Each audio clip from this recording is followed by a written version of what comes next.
Hey guys, so we all know the story of when Jesus fed the 5,000, but I think that there's something in that that's really important for us to remember now in these days of COVID-19. So I'm going to read that story for you real quick.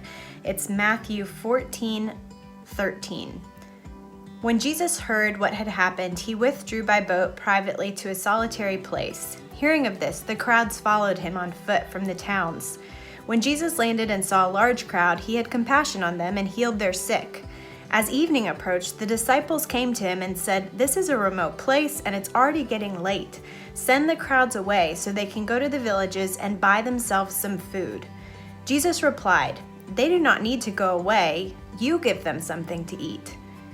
"We have here only 5 loaves of bread and 2 fish," they answered. "Bring them here to me," he said. And he directed the people to sit down on the grass. Taking the 5 loaves and the 2 fish, and looking up to heaven, he gave thanks and broke the loaves. Then he gave them to the disciples, and the disciples gave them to the people. They all ate and were satisfied, and the disciples picked up 12 basketfuls of broken pieces that were left over. The number of those who ate was about 5,000 men, besides women and children. So,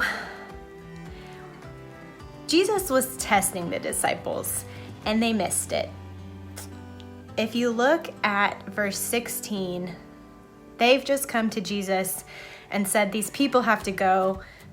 They're going to need to eat soon. We can't feed them." And Jesus says, "They don't have to go. You give them something to eat." So at that moment, he was testing them. He wanted them to realize that they didn't have the answer, but he did.